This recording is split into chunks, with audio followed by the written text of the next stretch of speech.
Bonjour sur Jeform. Je vais vous présenter aujourd'hui une manière assez simple d'utiliser les polices WebFont sur votre site PrestaShop. Vous trouverez ce tuto directement sur mon site jeform.fr dans la rubrique blog que je vous invite à découvrir ici et à partager bien entendu. Donc tout de suite, je me rends sur une installation de PrestaShop toute neuve. Vous avez ici les données d'exemple. Et je vous propose donc de changer par exemple cette police de slider par une police un peu plus funny que vous trouverez sur le web. Première des étapes, il nous faut choisir une police qui soit un peu différente de celle-ci. Et on peut aller pour cela sur un site qui s'appelle FontSquirrel, qui nous propose donc de télécharger des kits de police qui nous serviront à paramétrer notre feuille de style sur PrestaShop, mais également de générer des polices à partir d'une police de notre disque dur, sous-entendu bien sûr que vous ayez les droits d'utilisation de cette police. Donc première des choses à faire, je vais dans cette liste de polices télécharger ici cette première police qui me semble bien différente de celle utilisée sur PrestaShop. Donc je clique sur Download, j'enregistre le fichier qui va se placer dans mes téléchargements. C'est ce package report zip que je vais de suite dézipper. Voilà, et qui contient une police 1942.ttf. C'est cette police que je vais utiliser pour créer un kit de police destiné au web. Pour cela, je retourne sur FontSquirrel dans l'onglet Generator et je vais uploader ma fonte que je retrouve dans mes téléchargements.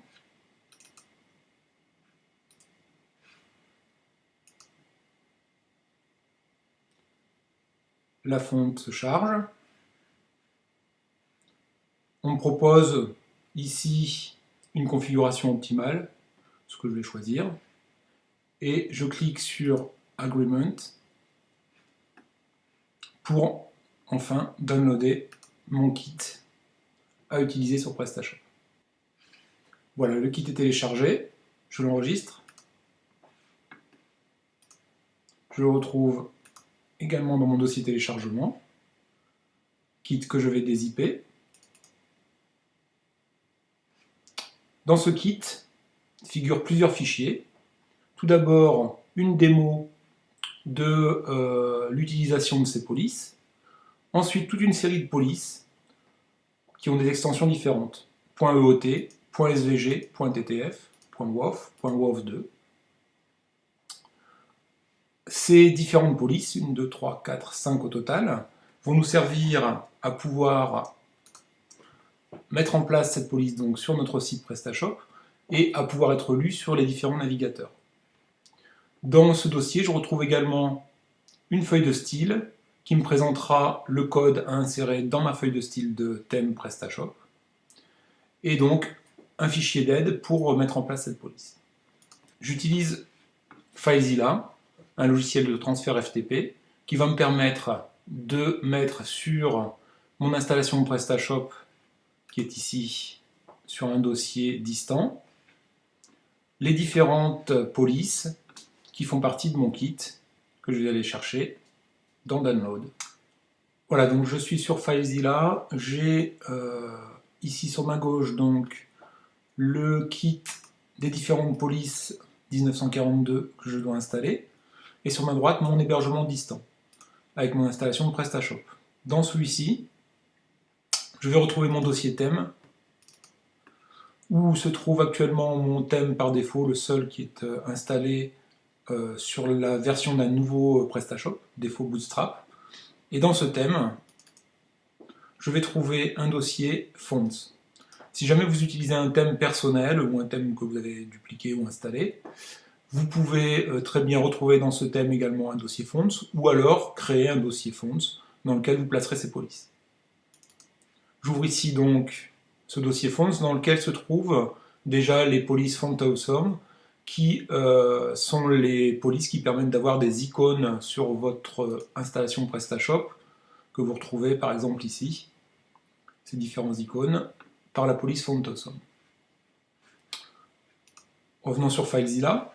Je choisis donc 1, 2, 3, 4, 5, les 5 polices 1942 WebFont que je viens glisser directement dans mon dossier Fonts. Voilà qui est fait. Et je vais maintenant aller sur ma feuille de style du thème toujours utilisé, qui se trouve ici. Et sur ce thème, je vais choisir la feuille de style Global CSS qui est utilisée et l'éditer avec un éditeur de code.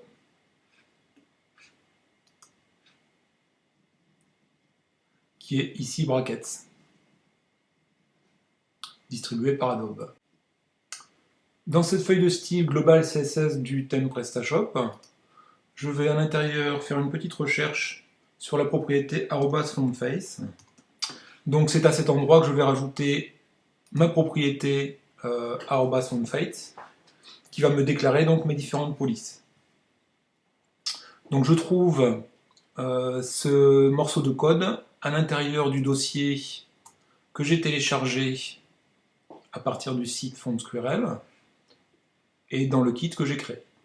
Ici, si j'ouvre Stylesheet CSS, je retrouve donc cette règle CSS avec cette propriété @fontface qui me permet donc de déterminer le lien vers le dossier où se trouvent installées mes différentes polices.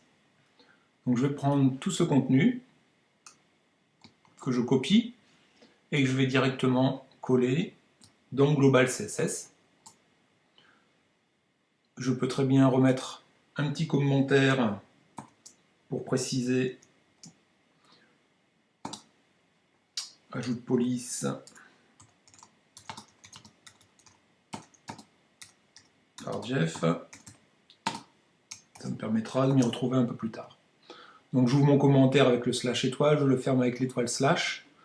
Et ici j'ai donc ma règle CSS qui me donne la source de mes différentes polices, l'URL vers cette police, et je m'aperçois bien sûr que l'URL n'est pas correcte, puisque mes différentes polices sont situées dans le dossier Fonts de mon thème. Donc pour cela, je rajoute 2 points slash, ce qui veut dire donc que je remonte dans mon thème, dans l'arborescence de mon thème, et que je replonge dans le dossier j'ai oublié Fonts, c'est le plus important.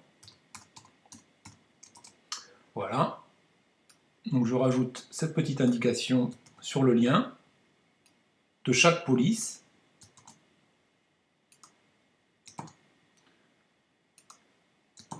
Ainsi, la feuille de style comprend maintenant qu'une police est installée dans ce dossier Fonts. Je vais enregistrer ma feuille de style, pomme S, repasser sur FileZilla pour lui demander de mettre à jour cette global CSS. Et voilà, j'ai quasiment terminé. Il me reste maintenant à découvrir sur le site quelle est la propriété qui détermine donc ici cette police. Un petit clic droit, examiner l'élément, me permet d'ouvrir cet examinateur, cet inspecteur d'éléments, et je vois que c'est la police H2 qui me donne donc cette différence police, et je retrouve ce H2 ici dans Global CSS à la ligne 355 avec une font family qui est déclarée en police Arial. Donc je vais donc retourner sur ma Global CSS, récupérer ici le nom de ma font family que je colle, et je vais aller ligne 355, et ici sur la ligne 355 qui me déclare les sélecteurs H1 à H6, dans la font family, je remplace Arial par le nom de ma web font que j'encadre par des quotes. Un petit enregistrement et un passage sur FileZilla pour enregistrer le changement. Je retourne sur le site, réactualisation, pomme R, et ma police a changé. Voilà, donc très simplement, hein, j'ai modifié cette police du slider. Maintenant, quand je me balade sur le site, j'ai d'autres hash, sélecteurs hash qui ont été modifiés, bien entendu. Si je vais sur une catégorie, je m'aperçois que par exemple dans les blocs, qui sont situés ici dans ma colonne de gauche, mes titres sont restés avec la police précédente, qui en fait était ici une Open Sans, je pense. Donc je vais de suite examiner encore le code.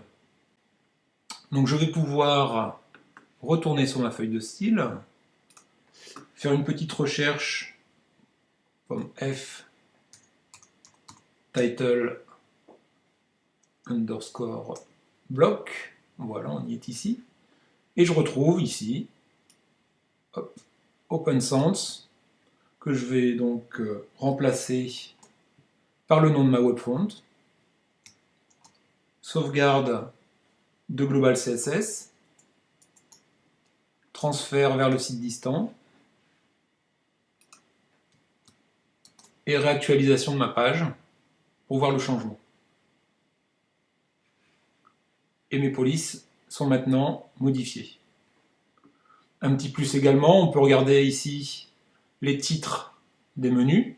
Ces titres de menus sont gérés par un module, le module menuo, et ont une propre feuille de style. Si j'examine l'élément, je vois que ma feuille de style, donc, qui est liée, qui lie cet élément, c'est la superfiche modified, et l'indication de la police, donc Open Sans, est en ligne 60 de cette feuille de style. Feuille de style qui se trouve dans mon thème, défaut Bootstrap, dossier CSS, sous-dossier module, sous-dossier bloc top menu, sous-dossier CSS, et enfin superfiche modifiée de CSS. Je peux donc essayer d'aller la retrouver, toujours à partir de FileZilla, dans mon thème, CSS, module, je cherche bloc top menu, CSS, superfiche modifiée que j'édite, et je retrouve ligne 60, la police Open Sans, que je peux encore remplacer. Je sauvegarde, je mets à jour sur FileZilla, et je retourne sur mon site pour voir le changement. Ce qui est fait. Voilà, je vous laisserai chercher par vous-même comment changer les polices des sous-menus. C'est la même technique, hein, bien entendu, avec une inspection de l'élément. Voilà, vous pourrez trouver donc tous ces éléments dans le PDF qui se trouve sur jeform.fr dans la rubrique blog. Je vous dis à bientôt pour un nouveau tuto. Et si ça vous a plu, commentez et partagez. Merci, à bientôt.